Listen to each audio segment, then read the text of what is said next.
Welcome to Talk Maniac. Imagine a man who rose from a poor desert tent to become one of the most feared, eccentric, and controversial leaders of the modern world. A man who ruled oil-rich Libya for 42 years, challenged superpowers, dreamed of uniting Africa, and left behind a legacy filled with both admiration and hatred. This is the story of Muammar Gaddafi, a revolutionary soldier, a dictator, a visionary, and to some, a madman. Today we'll break down his rise, his rule, his eccentric personality, and the brutal end that shocked the world. Muammar Gaddafi was born in 1942 in a Bedouin tent near Sirte, a small town in the Libyan desert. His family were poor nomadic herders, living without electricity, running water, or modern comforts. Yet, from a young age, Gaddafi was ambitious. He grew up hearing stories of colonial oppression. Libya had been under Italian rule, then occupied by Britain and France after World War II. The humiliation of foreign powers left a deep scar on Gaddafi's young mind. He despised monarchy, colonialism, and Western dominance.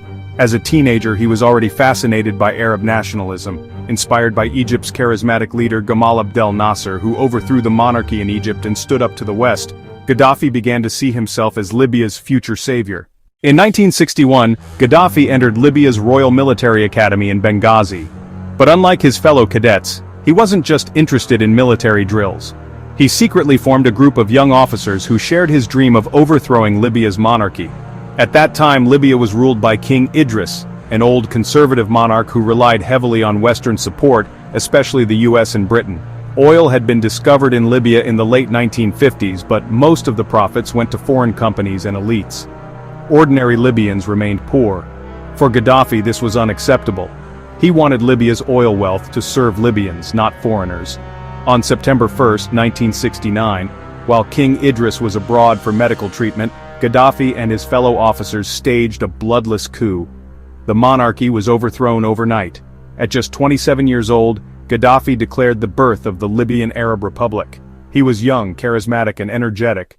Many Libyans cheered, believing this soldier would bring dignity and independence. He immediately expelled US and British military bases, nationalized foreign oil companies, and promised to redistribute wealth. In the early years, he was seen as a hero, a David standing up to the Goliath of Western imperialism. Unlike traditional leaders, Gaddafi did not want to call himself president or king. Instead, he styled himself as the brother leader, or guide of the revolution. He introduced his political philosophy through a strange little text called the Green Book. In it, Gaddafi rejected both capitalism and communism, claiming he had discovered a third universal theory. He proposed a system he called Jamahiriya, meaning state of the masses. In theory, Libya would be governed by people's committees and direct democracy. In practice, however, Gaddafi still held all real power. Gaddafi's rise coincided with Libya's oil boom. By the 1970s, Libya became one of the richest countries in Africa in terms of per capita income. Gaddafi used oil money to fund free education, free healthcare, subsidized housing, and infrastructure projects. Literacy rates improved, life expectancy increased, and for many Libyans, daily life genuinely got better. But at the same time, Gaddafi poured billions into supporting revolutionary movements abroad, from the Irish Republican Army in Northern Ireland to militant groups across Africa and the Middle East. This earned him enemies in the West, who began labeling him a state sponsor of terrorism. Gaddafi was not like other world leaders. He lived in tents, wore colorful robes, and traveled with an all-female bodyguard unit known as the Amazonian Guard. At international summits, he gave bizarre speeches that lasted for hours. He once pitched a tent in New York when visiting the United Nations, refusing to stay in a hotel. These eccentric behaviors made him a subject of mockery in the West, but they also reinforced his image as a unique, unpredictable figure on the global stage. By the 1980s, Gaddafi's radical policies put him on a collision course with the United States. In 1986, after Libyan agents were accused of bombing a Berlin nightclub, US President Ronald Reagan ordered airstrikes on Tripoli and Benghazi. Gaddafi narrowly survived, but his adopted daughter was killed. Then came the most infamous event, the 1988 Lockerbie bombing. A Pan Am flight exploded over Scotland, killing 270 people. Western intelligence blamed Libyan agents. For decades, this crime haunted Gaddafi's regime, isolating Libya from the world. Despite being shunned by the West, Gaddafi tried to reinvent himself as a Pan-African leader. He poured billions into African development projects, called for a United States of Africa, and even wanted a single African currency backed by gold. Many African leaders respected his generosity while others feared his ambitions. To his credit, Gaddafi did help fund infrastructure and education in parts of Africa, but critics said his African dream was less about unity and more about buying influence. After the September 11th attacks, the world order shifted. Gaddafi, surprisingly, tried to repair ties with the West.